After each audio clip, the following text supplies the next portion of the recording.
กำลังล่องเรือไปที่ทัดติ่งตอนนี้ก็กำลังจะขึ้นมาเนาะจิบจิบเห็นไหมฝรั่งก็ว่า easy easy easy easy ตอนนี้ก็มาหอดทางเรือก่อนจะข้ามไปทำติ่งก็จะพูดนะจะเป็นทำที่มีพระพุทธรูปเก่าแก่ที่เพิ่นได้เอาไปไว้อยู่ตั้งแต่สมัยสงครามพุ่นละอันนี้ก็เป็นท่าเรือผ่านปากอูเนาะพูนก็เป็นขัวปากอูสะพานข้ามหรือว่าขัวข้ามนี่ก็เป็นน้องน้อยนักเรียนเพิ่นข้ามมาแต่ปากพูนเพื่อจะมาเรียนได้นี่กำลังพาการลงจากเรือข้ามมาเรียนอยู่ปากพี่เนาะก็คือบ้านปากอู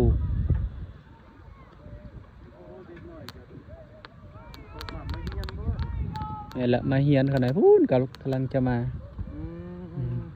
ขี่เรือมาก็ทางพุ่นลองเรือมาเองได้ทางพุ่นโอ้เนาะดีเนาะเมืองไทยนี่ไปสะดวกไปสบายปานได้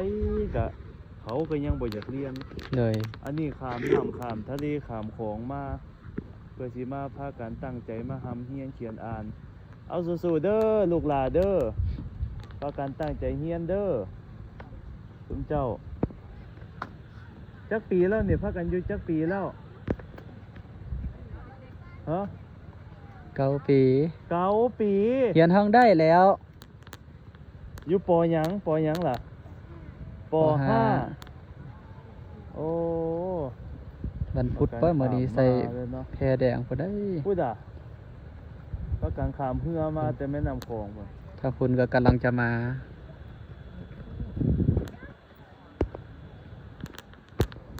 กำลังล่องเรือไปที่ทัดติ่งอันนี้ก็เป็นแม่น้ำคลอง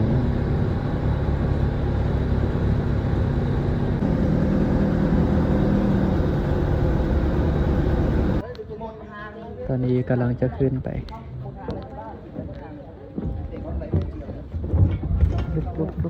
ลุกเป็นทางขึ้นภาพบ่ได้เสียบ่ไป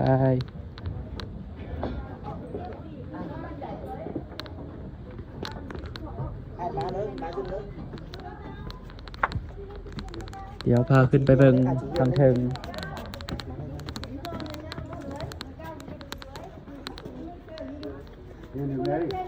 บ่นั่งบ่เดี๋ยวขึ้นไปก่อนเด้อขอทางนี้นั่งở dưới cô đứng lên trên đây anh nhìn đây mà thế xe cái nào มาแต่เวียงพุ่นแม่นนี่ก็ทางขึ้นถ้ำอยู่เทิงนี้จะมีพระพุทธรูปหลายพันองค์อยู่เทิงนี้เพิ่นขายเครื่องสักการะบูชาเครื่องรูปต่างๆเดี๋ยวสิพาขึ้นไปเบิ่งทางเทิง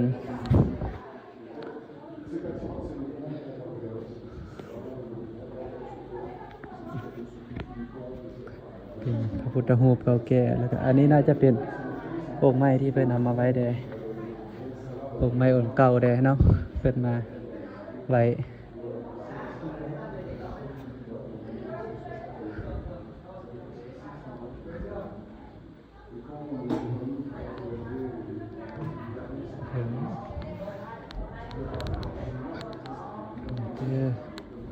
อันนี้เป็นโฮงหดมีบุญมีงานนะเพิ่นก็สิมาหดส่งเป็นทางตรงนี้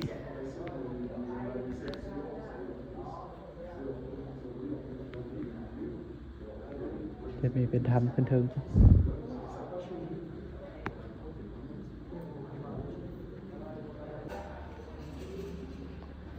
นี่ก็จะเป็นพระพุทธรูป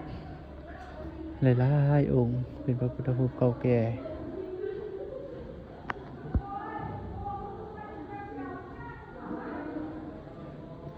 หลายเลย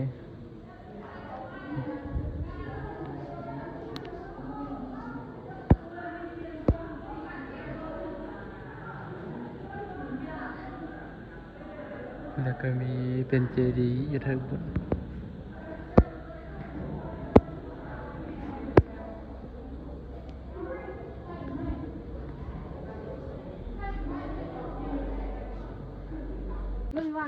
อันนี้ก็กำลังจะย่างไปทำทางเทิงเนาะเดี๋ยวจะย่างไปเบิ่งบ่อนเฮาเบิ่งกี้นี่ก็เป็นบ่อนทำทางลุ่มเฮาเบิ่งอยู่ทางลุ่มขึ้นไปเบิ่งก็เห็นมีพระพุทธรูปหลายกว่า 4,000 กว่าองค์จะเป็นพระพุทธรูปที่นักท่องเที่ยวมาแล้วเป็นมาป่าไว้แด่แล้วก็พระพุทธรูปเก่าแก่ไม่ว่าจะเป็นปางต่างๆเหตุด้วยไม้เหตุด้วยทองสำริดหรือว่าอย่างไม้ต่างๆเพื่อนเก็บรักษาไว้อันนี้ก็ลงไปอีกบอนหนึ่งเป็นเหตุคันใดลงส่วนนี้ก็น้ำแห้งอยู่เดี๋ยวขึ้นไปเบิ่งทางเทิงประมาณ250 เมตร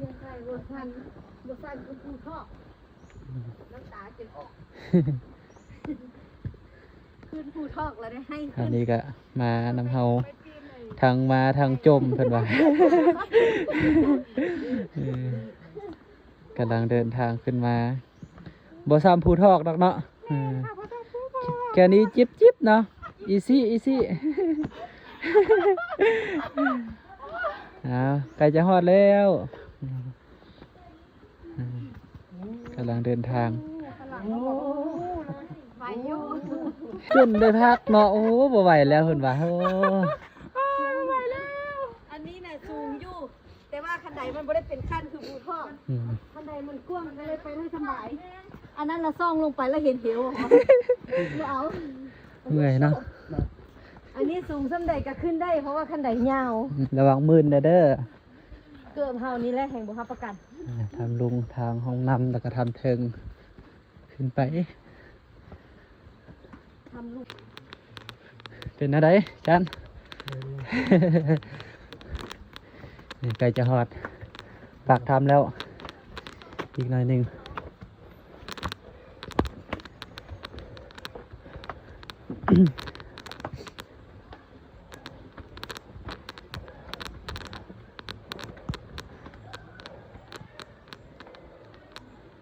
อันนี้ก็เป็นถ้ำตอนนี้เป็นเฮ็ดประตูเรียบร้อยละ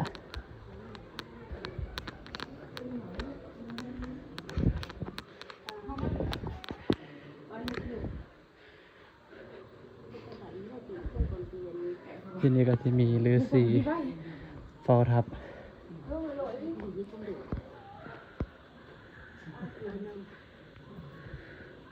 ตอนนี้ก็กำลังจะขึ้นมาเนาะจิ๊บเห็นไหมฝรั่งก็ว่า easy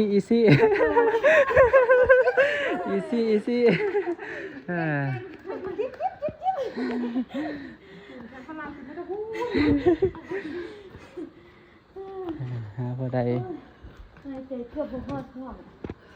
ซื้อเครื่องสักการะบูชาใส่ไว้เด้อตอนหน้าหนาวตอนนี้ร้อนน้องไม้สักการะบูชาไว้พระด้านในเด้อพระพรก็พระอยู่ส้มพระพรก่อนให้ใจสนุกสบายน้ำลงลืมไปทำบุญแล้วตอนนี้เฮาก็มาฮอดทางในแล้วเนาะอันนี้ก็มาฮอดข้างเทิงแต่ทางลมเพิ่นว่าทำติ่งทำทางเทิงเพิ่นว่าทำปูมหรือว่าทองนั่นเองอันนี้เป็นหนังสือศิลาจักรึกเนาะปักอูวันที่30อีกอย่างนี้บางอ่านได้นะก็อันนี้เป็นหางฮดเป็นว่าทำปูมหรือว่าทองนั่นเองนะมีพระพุทธรูปอยู่ภายในนี้เดี๋ยวเราไปเบิ่งทางในมีเจดีย์ด้วยนะอย่าเถิงนี่ไป ระพุทธรูปพ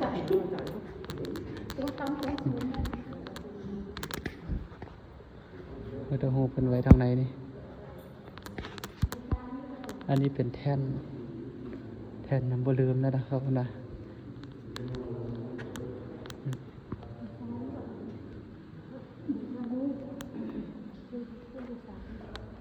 บูชาทั้งนั้น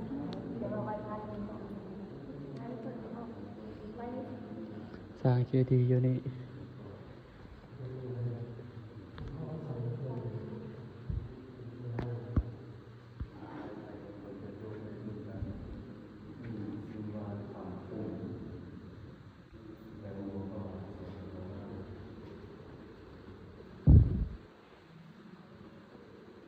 มีเสา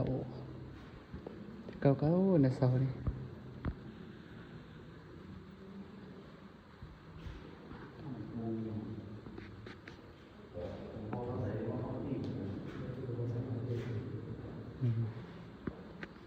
เป็นพระพุทธรูปเก่าแก่เนาะตะกี้มันก็แกะด้วยไม้แล้วก็เป็นยางมาโอบนี่อันนี้ก็สุดโทรมไปแล้ว อันนี้พระพุทธรูปตะกี้บางอันก็โดกไปเบิดเนาะได้100 ปี องค์ใหญ่นี่ศิลปะไทยเด้อ เมียน องค์ใหญ่คือผมมาได้ครับ เป็นพระพุทธรูปที่ว่านักท่องเที่ยวเออกมาได้ทั้งอันนะหลายๆมาปะอยู่เทิงนี่ประมาณ250 องค์ป่ะตามข้อมูลเพิ่นได้เขียนไว้ทางลุ่มนั้น4,000